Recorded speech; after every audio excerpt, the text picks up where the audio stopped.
Fala aí, torcedor do nosso canal Futilance, trazendo mais um vídeo aqui no nosso canal. E nesse vídeo para a gente falar do clássico deste domingo entre Corinthians e Palmeiras, penúltima rodada do Paulistão 2026, partida que acontece às 8h30 na Neoquímica Arena. Vamos trazer o jornalista com as informações do Corinthians, os comentaristas debatendo a partida, vamos reagir aqui no nosso canal, mas antes quero convidar você que ainda não é inscrito, se inscreva, ativa o sininho das notificações para você não perder nada, tudo do Corinthians, tudo do Timão você encontra aqui no nosso canal Futilance. Vamos aí para o vídeo e logo depois eu volto com a provável escalação do Timão. Informações. O Corinthians e a preparação para o derby do final de semana contra o Palmeiras. E expectativa que ficou ainda maior por conta da vitória diante do Capivariano. Uma vitória segura pelo Campeonato Paulista. Aliás, mais uma vez o Corinthians passou sem sofrer gols. Segunda partida consecutiva consolidando o sistema defensivo sob o comando do técnico Dorival Júnior. A meta do Corinthians agora é começar mais um ano positivo em derbys, em clássicos. Em 2025 o Corinthians inegavelmente saiu melhor do que o Palmeiras, não só nas conquistas de títulos, mas também nas vitórias contra o rival. Mas como nem só de notícias boas podem viver os torcedores, o Corinthians teve confirmação de lesões. Nesta sexta-feira, o atacante Caio César, que acabou de ser contratado, teve constatado um problema no músculo posterior da coxa direita e vai ficar de fora por um tempo indeterminado. O clube não quis confirmar quanto tempo vai precisar o Caio César para se recuperar dessa lesão. Mesma condição para o lateral Hugo, que também saiu do jogo contra o Capivariano machucado, tem um problema no menisco do joelho direito, vai precisar passar por cirurgia, também não se sabe por quanto tempo. O lateral, que se tornou reserva, Matheus Bidu, titular na esquerda, estará fora. E o Corinthians agora espera pelo menos ter boas notícias no setor ofensivo. Garro cada vez atuando mais, pode ser titular no clássico, quem sabe. Dorival Júnior falou sobre isso, que espera cada vez mais contar com o argentino, sempre muito decisivo com a camisa do Corinthians. Eu acho que ele vem evoluindo, vem ganhando minutos importantes. Eu não tenho dúvidas que ele vai atingir as suas melhores condições. Teria condições de jogar 90 minutos, só que nós temos um jogo muito importante no final de semana. Eu tentei dar uma preservada para que nós possamos ter toda a equipe em condições de poder fazer uma grande apresentação. Dorival pode ganhar mais um retorno em breve para o meio-campo. A gente está falando do volante José Martínez, que não se apresentou desde o dia 3 de janeiro, ficou aí preso, retido na Venezuela, porque estava sem possibilidade de colocar mais carimbos no passaporte, precisava emitir um novo passaporte e, em virtude de tudo o que aconteceu com a intervenção norte-americana na Venezuela, alegou e disse à comissão técnica e à diretoria que não estava conseguindo voltar ao Brasil para exercer o seu trabalho normalmente.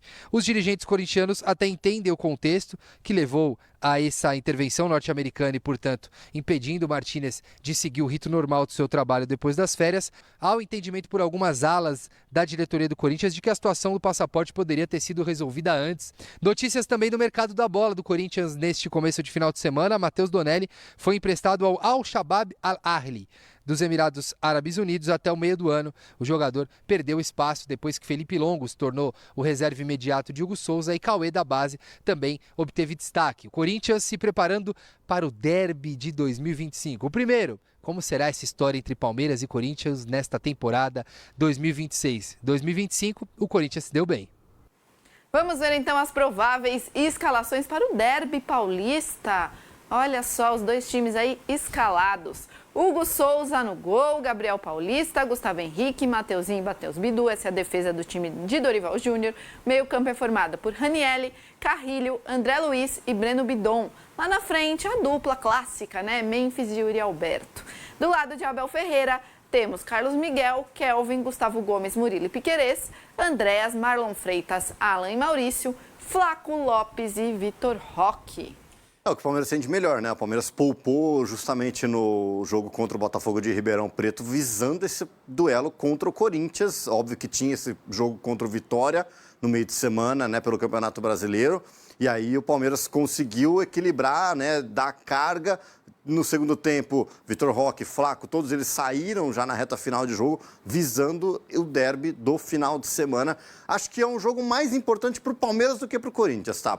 Pelo que o Caio terminou ali a matéria dele falando. O Corinthians, no ano passado, atropelou o Palmeiras nos clássicos, né? Então, o Palmeiras precisa dar uma resposta. Uma notícia importante, né, que a gente teve agora há pouco do Corinthians, inclusive, que é a volta do Martínez, né? Conseguiu chegar no Brasil, conseguiu sair da Venezuela. Eu não sei se o Dorival vai estar querendo muito. Tem espaço no time? Então, a gente um mês demorou para ele se representar. não treinou com o time, não jogou ainda. Tem contrato, é óbvio, né? Que se voltar em forma, conseguir se adaptar de novo à equipe e ir bem, não tem por que não ser titular. Agora... E não estava com uma cara muito feliz na foto que ele mesmo postou, né? Não estava, não. O Corinthians ontem, né, se apresentou diante da equipe do Capivariano, uma vitória tranquila, 3-0 ao natural, com um time totalmente reserva.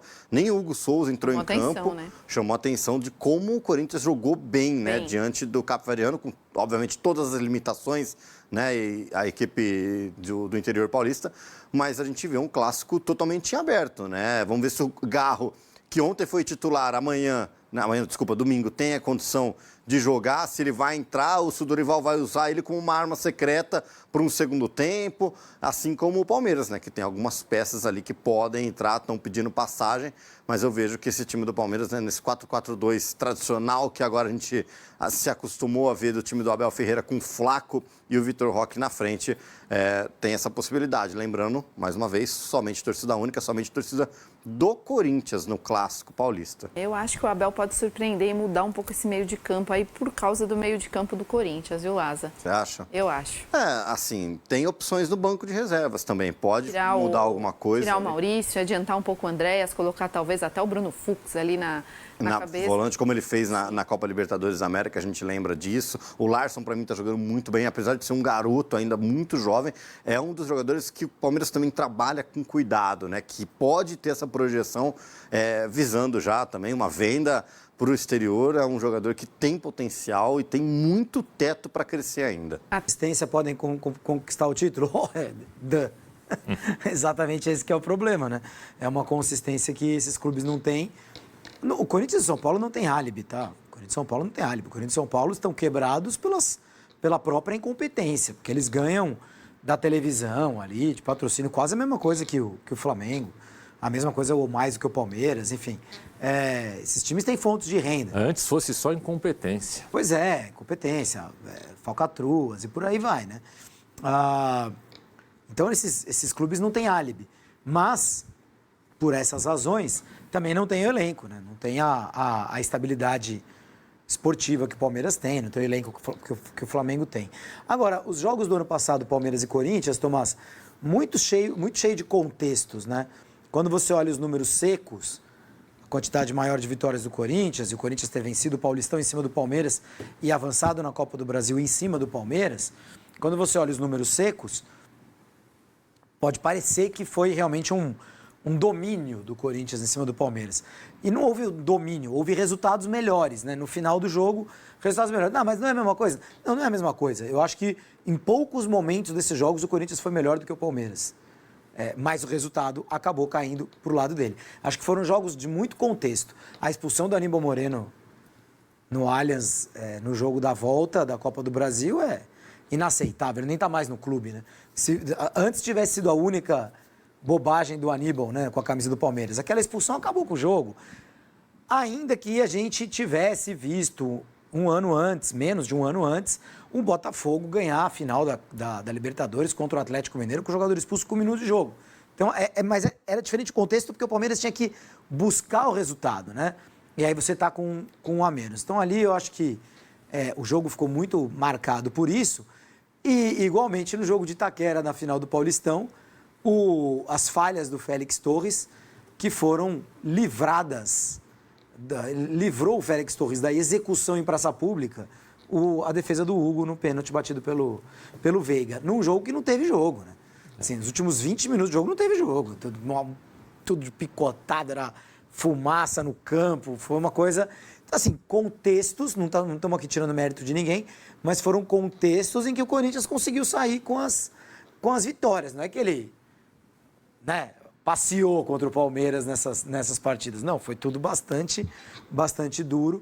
E acho que o Palmeiras deve ter ficado realmente, o Abel, com o Corinthians por aqui. Com a bola rolando, acho que o Corinthians foi mais contundente, mais superior aos adversários nas finais contra Vasco e Flamengo, né, Júlio? No segundo jogo contra o Vasco na Copa do Brasil e na Supercopa do Brasil contra o Flamengo, jogando com mais inteligência. Melhor do que os jogos contra o Palmeiras, que foram mais... Não, jogou bem contra o Palmeiras em alguns desses jogos, mas teve muita circunstância. Né? Teve uma sensação de se salvar. O primeiro jogo, por exemplo, tem coisas que ninguém mais lembra, mas o primeiro jogo no Allianz Parque, e não estou tirando os méritos... Paulista ou da Copa do Brasil? Do Paulista, primeiro, né? O primeiro jogo... Foi 1-0 gol do Yuri. Foi 1-0 do Yuri. O Palmeiras tem muitas oportunidades. O Hugo faz um grande jogo e os atacantes do Palmeiras fazem um jogo ruim, né? O time poderia ter vencido aquela partida. A frase do Abel ali, faltou só venceu. Compensação, por exemplo, o Corinthians perde uma Copa do Brasil para o Flamengo, num momento em que só o Flamengo ganha, o Corinthians só perde, e o Corinthians ali no Maracanã foi melhor do que o Flamengo, foi buscar o empate 24. 22 ou 23, e perde nas penalidades. 22, né? 23 é o São Paulo campeão, 24 Flamengo, 25 Corinthians, é isso, então em 22. Mas como é um momento todo favorável para o Flamengo, um momento horroroso para o Corinthians, pouca gente lembra que o Corinthians jogou de igual para igual, foi melhor do que o Flamengo no Maracanã e perdeu Pereira, só nos pênaltis. O Corinthians do Vitor Pereira. Falei Flamengo, o Corinthians do Vitor Pereira. Flamengo do Vitor Pereira. Foi depois, não foi muito, não deu muita sorte. Exato. Agora, quando acabou o jogo do Palmeiras no meio de semana, goleada contra... Quem que o Palmeiras goleou? Vitória. Né, pelo Campeonato Brasileiro. Eu disse aqui que achava que o Palmeiras iria com um time misto para o jogo de Itaquera. Aparentemente, o Abel na coletiva, a gente viu um pedaço da coletiva do Abel, a gente estava ao vivo, eu não vi a coletiva inteira do Abel. Mas aparentemente ele indicou que iria com os titulares e a gente vai ver agora as prováveis escalações. Eu entendo a rivalidade, quem entra em campo é a camisa do Palmeiras, não os jogadores, etc. Mas, para mim, seria uma tacada de mestre você poupar alguns jogadores. Você mantém o time totalmente saudável. O Palmeiras vai poder poupar no fim de semana que vem, a última rodada do Paulista, teoricamente. O Palmeiras com 12 pontos, 4 vitórias, deve se classificar, mesmo que perca do Corinthians e que perca a última, agora não lembro contra quem. Mas, nesse momento da temporada... A gente está vendo que times que jogaram 3 partidas seguidas com titulares, exemplo, o São Paulo, estão abrindo o bico. Né? Então, o Palmeiras jogar contra o Vitória, contra o Corinthians, contra o Inter, que é o jogo do Brasileiro, com o time titular, acho perigoso. E eu acho que o jogo contra o Corinthians, você botar o time titular para talvez perder, não é para perder, mas pode perder, certo? Como acabamos de ver, no ano passado foi o resultado mais comum desse confronto. Pode atrapalhar, eu acho, pode atrapalhar. Eu não sei, eu faria algumas mexidas no time, mas aparentemente não é o que a torcida do Palmeiras quer e nem o que o Abel quer. Vamos dar uma olhada então nas prováveis escalações para o primeiro derby de 2026, jogo que aconteceu 7 vezes no ano passado. Quantos derbys teremos em 2026? O dono da casa, o Corinthians, o super campeão do Brasil, pode ir a campo com Hugo Souza, Mateuzinho, Gabriel Paulista ou André Ramalho. Gabriel foi titular contra o Flamengo, André Ramalho foi titular ontem. Ou seja, Gabriel Paulista, né? Teoricamente, sim. Se for o time titular. A não ser que o Dorival tenha mudado de ideia em relação à titularidade nessa posição de anteontem para hoje. Duvido. Gustavo Henrique e Matheus Bidu, Ranielli, provavelmente Carrídio, mas pode ser o Rodrigo Garro. Muito difícil. E o André, que está jogando muita bola, com o Breno Bidon um pouquinho mais à frente, compondo a esse quadrado do meio-campo, ou esse quarteto, melhor dizendo, do meio-campo. E no ataque, Memphis Depay e Yuri Alberto. Portanto, um Corinthians titular. Assim como o Palmeiras do Abel Ferreira, com Carlos Miguel, Kelvin, Gustavo Gomes, Murilo e Piquerez, Andrés Pereira, que jogou uma barbaridade contra o Vitória, Marlon Freitas, Alain e Maurício, Flaco Lopes e Vitor Roque. Se forem esses 2 times aí, muito possivelmente teremos um jogaço na Neoquímica Arena, Júlio. São o melhor do melhor, né, de cada um deles. O que o Dorival entende que seja o melhor Corinthians, né, no momento. E o que o Abel entende que seja o melhor Palmeiras, né? Ele tem algumas opções ali, ele tem o Sousa, enfim, ele tem uma disputa na lateral direita, no meio de campo, acho que não dá para fugir, né, de Marlon Freitas e Andrés. O Marlon Freitas chegou para ser titular, Lucas Evangelista ainda não aparece. O Alan é um jogador, para mim, muito especial, é o achado do segundo semestre do Palmeiras do ano passado. É o melhor do melhor. Se perder, vai cair muita pressão em cima desse time do Palmeiras aí. Ah, tá vendo? Só ganha jogo pequeno, no jogo grande perde. Se não era um o jogo risco. bom para os dois times combinarem, vamos de reserva, nós dois? Tira o peso de uma possível derrota não, eu e acho. todo mundo descansa. Porque você acha que a chance é maior do Corinthians por estar em casa? O Corinthians está muito confiante com esse time, né? Esse time titular do Corinthians ganhou muito corpo com o título da Copa do Brasil, porque ele era uma ideia no ano passado, né? Ganhou o Paulista. E vinha daquela fase extraordinária no final do ano retrasado. Sim, e aí ganha o Paulista, aquele contexto todo, o pênalti que o Veiga perde. Será que aquele time era bom mesmo? Será que foi um acidente de percurso ganhar do Palmeiras? Aí ele tem um Campeonato Brasileiro, aquele time muito bom foi eliminado na pré-Libertadores, entendeu? Então, assim, pelo Barcelona de Guayaquil, que depois não fez nada na Libertadores. Então, assim, era um time que deixava interrogações. E ao longo do Campeonato Brasileiro, ele era uma ideia, né? Não, quando o Corinthians titular estiver em campo, quando os caras jogarem, quando o Yuri Alberto recuperar da cirurgia, quando o Memphis Depay decidir que pode jogar, quando não sei o quê, quando, né? Talvez, né? E aí, quando isso aconteceu, o Corinthians foi lá, ganhou do Cruzeiro, badalado, na Copa do Brasil, ganhou o título em cima do Vasco, e agora ganha uma Supercopa em cima do Palmeiras. Então esse time ganhou muito corpo do Flamengo. Esse time ganhou muito corpo. Está muito confiante para o jogo contra o Palmeiras. E é em casa, né? E é em casa. Então tá aí, pessoal. Foi o vídeo onde os comentaristas debateram a partida deste domingo entre Corinthians e Palmeiras. Tem tudo para ser um jogão. E o Corinthians, diante da sua torcida, vai em busca dos 3 pontos. Trazia agora a provável escalação do Corinthians para esse duelo. Já na tela aí é o time que vem jogando, né? Força máxima, Hugo Souza no gol, Mateuzinho na lateral direita, a dupla de zaga Gabriel Paulista e Gustavo Henrique, com Matheus Bidu na lateral esquerda, Ranielli, o primeiro volante, Carrídio e André Luiz saindo mais para o jogo, com Breno Bidon como meia de ligação. Na frente, Yuri Alberto e Memphis Depay. É a provável escalação do Timão. E aí, torcedor, concorda com essa escalação ou mudaria alguma peça? Deixa nos comentários aí a sua opinião. A sua opinião ela é muito importante. Deixa também o seu palpite para esse duelo, para o derby pelo Paulistão 2026. Gostou do vídeo? Deixa o like. Se inscreva no canal, ative o sininho das notificações. Forte abraço a todos e até o nosso próximo vídeo aqui no nosso canal Futilance.